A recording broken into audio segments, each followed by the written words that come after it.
జన హృదయ నేత సంక్షేమ సారథి అయిన జగనన్న పుట్టినరోజు సందర్భంగా ఆంధ్రప్రదేశ్ ఒకటే కాదు, భారతదేశంలో పలు రాష్ట్రాల్లో కూడా జగనన్న పుట్టినరోజు వేడుకలు జరుపుతూ ఉన్నారు.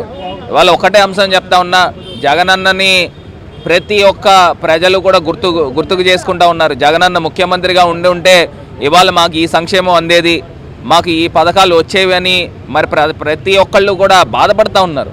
ఎందుచేతనంటే ఈ చంద్రబాబు నాయుడు గారు ప్రభుత్వంలో మహిళలకు మొండి చేయి పెట్టారు, రైతన్నలకి రైతు భరోసాని 20,000 ఇస్తా అన్నారు, ఇప్పటిదాకా దాని ఊసే లేదు. అదేవిధంగా విద్యార్థులందరూ కూడా ఎంతో బాధపడుతూ ఉన్నారు. ప్రతి క్వార్టర్లీకి కూడా విద్యా దీవెన, వసతి దీవెన అని జగనన్న డబ్బులు ఇచ్చేవారు విద్యార్థులందరికీ కూడా. ఎక్కడికి వెళ్ళిపోయింది ఈ ఫీజు రియంబర్స్మెంట్? అదేవిధంగా అమ్మఒడి కూడా పూర్తి స్థాయిలో అందించలేని పరిస్థితి ఈ ప్రభుత్వంలో ఉంది. నిరుద్యోగులకి మొండి చేయి చూపించారు. ఇవాళ 18 ఏళ్ళు దాటిన ప్రతి మహిళకి నెలకి 1,500 ఇస్తామని చెప్పి అబద్ధాలు ఆడి ఇవాళ అధికారంలోకి వచ్చారు. ఇవాళ జగనన్న ఉంటే ఇవాళ పేదవాడు అందరూ కూడా ఎంతో హాయిగా ఆనందంగా బతికిన సందర్భాలు కనిపించేది. ఇవాళ పేదవాడి చేతిలో డబ్బులు లేవు. మరి ఈ సందర్భాలు ఎందుకు వచ్చినాయి అని అంటే చంద్రబాబు నాయుడు గారు మోసపూరితంగా ఇవాళ అధికారంలోకి వచ్చారు. ఖచ్చితంగా జగనన్న 2029లో అఖండ మెజారిటీతో మళ్ళీ ఆంధ్రప్రదేశ్ రాష్ట్ర ముఖ్యమంత్రిగా ఆయన ఖచ్చితంగా వస్తారు. మళ్ళీ ఆ సువర్ణ యుగము ఆంధ్రప్రదేశ్ రాష్ట్రంలో ఖచ్చితంగా వస్తుంది అని కూడా మేము మనస్ఫూర్తిగా భావిస్తూ ఇవాళ ధన్వంతరి బ్లడ్ బ్యాంకులో ఇవాళ వందల సంఖ్యలో ఇవాళ వైఎస్ఆర్ కాంగ్రెస్ పార్టీ కార్యకర్తలందరూ కూడా వచ్చి రక్తదాన శిబిరంలో పార్టిసిపేట్ చేశారు. అందరూ కూడా రక్తదానం చేస్తూ ఉన్నారు. వీళ్ళందరికీ కూడా మనస్ఫూర్తిగా ధన్యవాదాలు తెలుపుకుంటూ జగనన్నకి ఎప్పుడు కూడా నిండు నూరేళ్ళు ఆయురారోగ్యాలతో ఒక లీడర్ అని అంటే లీడ్ చేసేవాడు ఒకటే కాదు, 100 మంది లీడర్లను తయారు చేసేవాడు అనే విధంగా ఇవాళ చూపించడం కూడా జగన్మోహన్ రెడ్డి గారు చూపించారు. ఆయనకి హ్యాపీ బర్త్డే మనస్ఫూర్తిగా తెలియపరుస్తాం.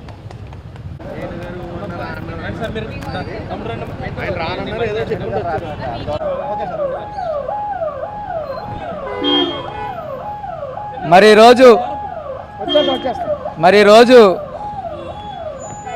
మన జగనన్న బర్త్డే సందర్భంగా మరి 53 బర్త్డే చేసుకున్న సందర్భంగా జగన్మోహన్ రెడ్డి గారికి హ్యాపీ బర్త్డే మరీ చెప్తూ మరి ఈరోజు నిజంగా జగన్మోహన్ రెడ్డి గారు రాష్ట్ర వ్యాప్తంగా కూడా మరి వేల సంఖ్యలో ఇప్పుడు రాజమండ్రి సిటీ వేసుకుంటే ఉదాహరణకి పెద్దలు మరి అన్న మార్గాన్ భరతరామ్ గారు జగన్మోహన్ రెడ్డి గారు బర్త్డే పిలుపు కొలిది మరి సుమారుగా ధన్వంతరి బ్లడ్ బ్యాంకులోని యువజన విభాగం తరపున మరి సుమారుగా యూత్ తక్కువ పాల్గొలేదు. యూత్ అంతా కూడా 300-400 మంది యూత్ కుర్రోళ్ళు బ్లడ్ ఇస్తామని రెడీగా ఉన్నారు మొత్తం అంతా కూడా సంఖ్యలో, ఓన్లీ భరతరామ గారు ఆధ్వర్యంలో.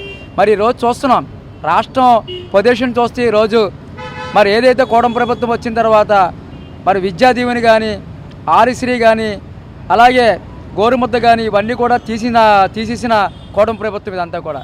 ప్రజలు యూత్ అంతా కూడా చదువుకున్న పిల్లలందరూ కూడా స్వచ్ఛంగా మేము వస్తాం జగనన్నకి బర్త్డేకి వచ్చి మేము అందరూ కూడా బ్లడ్ ఇస్తాం, ప్రతి ఒక్కరు బ్లడ్ ఇస్తామని చెప్పి ఈరోజు మరి ధన్వంతరి బ్లడ్ బ్యాంకులోని అలాగే ఇంకో 2 బ్లడ్ బ్యాంకులు ఉన్నారు. 2 బ్లడ్ బ్యాంకులో కూడా సుమారుగా మరి యూత్ అంతా కూడా పాల్గొని బ్లడ్ ఇస్తున్నారు స్వచ్ఛంగా వచ్చి. మరి ఈరోజు చూస్తున్నాం పొజిషన్ అంతా కూడా ఏదైతే జగన్మోహన్ రెడ్డి గారు ఆదేశాల గురించి మరి ఈరోజు ప్రతి ఒక్కరు రాష్ట్ర వ్యాప్తంగా కూడా బర్త్డే సెలబ్రేషన్స్ బ్రహ్మాండంగా చేసుకుంటున్నారు ఈ రోజు అంతా కూడా. మరి మా యువజన విభాగం తరపున రాజమండ్రి సిటీ తరపున కూడా మేము కూడా మరి యొక్క కార్యక్రమాన్ని పాల్గొని మరి బ్రహ్మాండంగా భారీ ఎత్తున చేస్తున్నాం మేము. జై జగన్, జై జగన్, జై భరత్. మీడియా మిత్రుల ద్వారా మన రాష్ట్ర వరపుత్రుడు జగన్మోహన్ రెడ్డి గారు యావత్ రాష్ట్రానికి వరపుత్రుడు, వరం తరపున పొందినటువంటి వ్యక్తే జగన్మోహన్ రెడ్డి గారు. ఆయన పుట్టినరోజు సందర్భంగా మన నగరంలో ప్రతి ఇంట ఒక పండగ వాతావరణంగా ప్రతి ఒక్కరిలో కూడా ఆయనటువంటి పుట్టినరోజు ఒక పెద్ద పండగ, ఒక సంక్రాంతి, ఒక క్రిస్మస్, ఒక రంజాన్ పండగ వాతావరణంగా సృష్టించినటువంటి ఈరోజు మన రాజమండ్రి పండగ జరిపించుకుంటున్నాం. ఎందుకంటే రాష్ట్రానికి నిజంగా వరపుత్రుడే. ఆయన ఇచ్చిన సంక్షేమ పథకాలు నేటికి ప్రజల్లో మర్చిపోలేనటువంటి పథకాలు. మళ్ళా ఎప్పుడో మా వరపుత్రుడు మళ్ళా సీఎం అధిష్టిస్తాడా, మా వరాలు ఎప్పుడు ఇస్తాడా, మా వరాలు మా పథకాలు ఎప్పుడు మాకు వరిస్తాయని ఆంధ్ర రాష్ట్ర ప్రజలు 50 మంది ఎదురు చూస్తున్నటువంటి జగన్మోహన్ రెడ్డి గారు నిండు రూరేలు ఆయుర ఆరోగ్యాలతో ఈ పుట్టినరోజు శుభాకాంక్షలు రాష్ట్ర ప్రజల తరపున, మా జిల్లా ప్రజల తరపున, రాజమండ్రి తరపున, మా వైఎస్ఆర్ కాంగ్రెస్ పార్టీ ప్రతి ఒక్క కార్యకర్త తరపున వారికి శుభాకాంక్షలు తెలుపుకుంటూ కోటి ధన్యవాదాలు తెలియజేసుకున్నాను. Thank you very much.